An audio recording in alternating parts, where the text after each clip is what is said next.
0.14 seconds. All right, next question. So that's part A, we've done that. Part B, find the initial position of the object. So the position of the object is dictated by this equation, and we want to know what's the position of the object when time is 0. So we're just going to put t is 0 in here. We're going to have x is 3 cos of pi on 3. All right, we can mash it in our calculator. We can memorise the unit circle. Cos of pi on 3 is half, so we're going to have 3 on 2. And we should answer in metres, shouldn't we? Periods in seconds.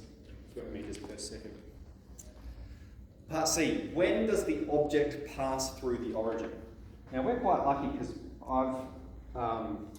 I've really drilled in these techniques sort of ad infinitum to you guys, solving these trigonometric equations. And so we're saying when does the pendulum, all right, this is the equation of it, have a displacement of 0? When does it pass through that point of origin? Okay, so straight away we can divide both sides by 3, and we're saying when does cos of this angle equal 0? Cos is going to be 0, so we're going to have cos of 2t plus pi on 3 is going to be 0 for, I should use this how I should write it, sorry. We're going to have 2t plus pi on 3 is equal to pi on 2, that's where cos is 0. All right, at the top of the unit circle, and at the bottom of the unit circle, and then plus or minus k2 pi, k-e-z. All right, to demonstrate there's an infinite amount of solutions. Okay, so they're the two parts where cos is 0. Think back to your unit circle. At the top, pi on 2, through pi on 2, and keep going around forever. All right, pendulums oscillating back and forth forever. Okay, and then we're just solving this for t, aren't we? So we're going to start by adding pi on 3 to both sides. So we're going to have, subtracting pi on 3 from both sides. So here we'll have pi on 2 take pi on 3. And then here we'll have 3 pi on 2 take pi on 3. Alright, keep going through and solving that. Make them have the same denominator. I'll do it slowly. Make sure we don't make any mistake. So we're going to have your 3 pi on 6, take away 2 pi on 6. And then over here, same, we'll have 9 pi on 6, take away 2 pi on 6. Alright, we've got the same denominator. So now we can process it. 3 take 2 is 1. So we'll have, pi on 6. And here, 9 take 1 is 7. So that's 2t. And then to get t, divide both sides by 2. So we'll have pi on 7, pi on 12, and 7 pi on 12. Alright, so there, plus k pi. Why have I changed it to plus k pi? To confuse us. No. 2, so what have we done? Like, we can keep that the whole way till there, but then when we divide by 2, well, we're saying we're adding k2 pi, and we need to divide that by 2 as well, because we've changed the period. We now have, what does the 2 mean? It means we've got 2 wavelengths from 0 to 2 pi instead of 1 wavelength. All right, so a bit of a recollection of some of the things we've done there, just processing the trig equation and getting it by itself. Another way we can do it is graph this function, right? And g-solve the x values when y is 0, g-solve the roots. Okay, any questions about it? Cool, so that's question 1. All right, let's move on to question 2 then. Here we have the pendulum again, oscillating on a simple harmonic motion, has an amplitude of 10, all right? So the amplitude is 10, and a period of 12 seconds. So this means 2 pi divided by k equals 12. All right, so from its initial position, all the way over here, and then all the way back takes 12 seconds. So we can solve here for k. We'll have k is pi on 6.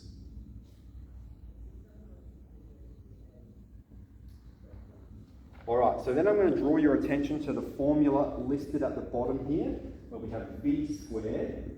And it's useful to express it like that because it allows us to not consider necessarily positive or negative values. we're not considering direction, we're just considering how fast it's going. We've got b squared equals k squared times a squared take x squared. Alright, where we've got a is amplitude, k is period of oscillation. Now if you look in your textbook, there's a page on how they're deriving and making a link between this formula here and this one here, so I encourage you to have a look at it. Alright, so now it says show that v squared is equal to this. Well, we've got amplitude is 10 and we've got k is pi on 6, so we're going to sub those in.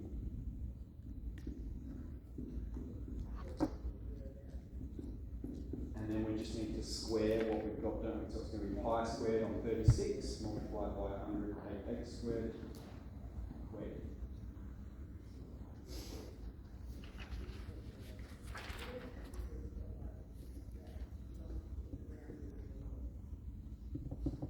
Okay, so that's part A. Part B says find the speed when the amplitude is 5. Find the speed when the amplitude is 5. So, taking this equation, this is the v squared equation, isn't it? We've got v squared is pi squared on 36 times 100 take x squared, and we're interested in what's the velocity when the amplitude, that's the distance from the origin, is 5. So we're going to substitute 5 there.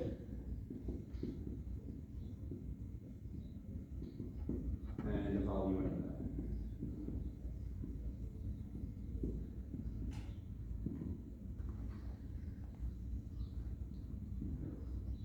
Alright, so you can evaluate that. Because it's speed, we're only considering the magnitude of it.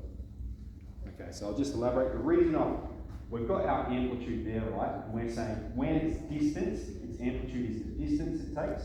Right, let's think about the pendulum. Okay, here it is.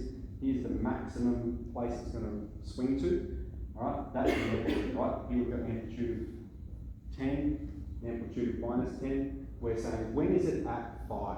When is the amplitude 5? How fast is it moving? And so we're substituting that. That's its distance, right? It's distance from the point of origin. Okay, so that's part B. And then part C. When is the speed 5 pi on 6 meters per second? Alright, this is the velocity function. And I've said it's helpful to have it squared because it allows us to just consider the magnitude. So we're saying, when is the speed 5 pi on 6 squared? Right, that's the velocity. That's the velocity equal to, and we're just going to sub it straight into this equation here. 36 times 100 take x squared. We will go through and solve for x. And then we need to solve for t because it says when. It doesn't say where, it says when. Alright, so let's crack this one out. We're going to have 25 pi squared on 36 equals pi squared on 36 times 100 take x squared. Alright, we're solving for x. Okay, so just to reiterate, where have we started from? Velocity, we've said the speed is 5 pi on 6, so I've substituted it in there, 5 pi on 6 squared, that's how fast it's moving, and we're solving for x. Alright, we can divide both sides by pi squared and multiply both sides by 36, that's going to obtain this. So we'll have minus 75 is minus x squared, and we'll have x is the square root of 75.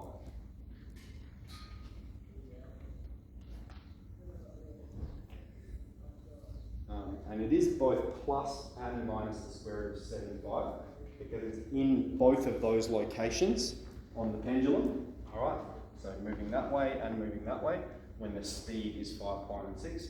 So we've found its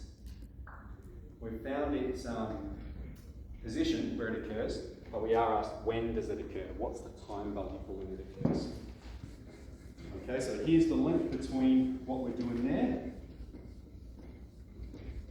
and this equation. So in our circumstance here, we have an amplitude of 10, and we have a k value of pi on 6. So a cos k, so pi on 6, times t. And we're saying, when is that equal to the square root of 75? What's the time value that makes that true?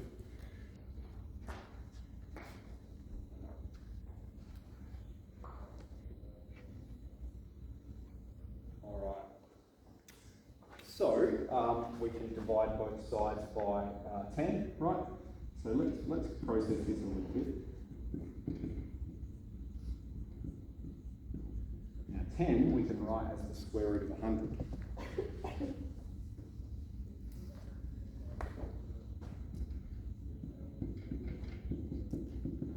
So this gives us the square root of 75 on 100, which is the square root of 3 on 4.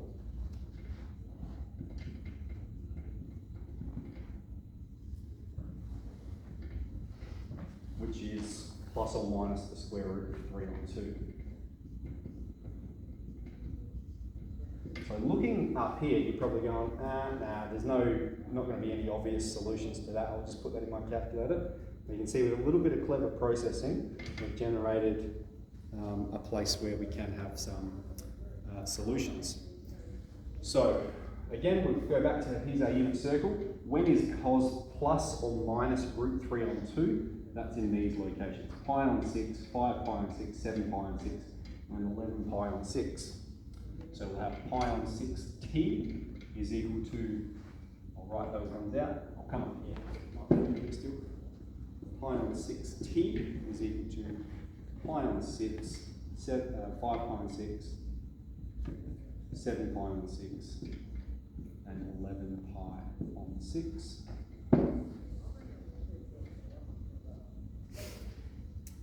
And then to get t by itself, we divide both sides by pi on 6, right?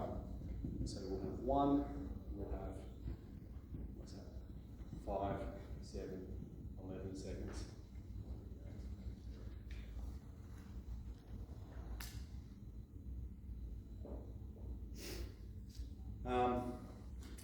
And here, we could address some more multiple solutions, but I won't because the plus or minus k2 pi. We'll have to alter this, and generally within a question like this, it says, when is this speed this fast within one period of oscillation? We have one oscillation of 12 seconds. Here are the times when it is going, what did we answer? 5 pi on 6 seconds, that's how fast it's travelling.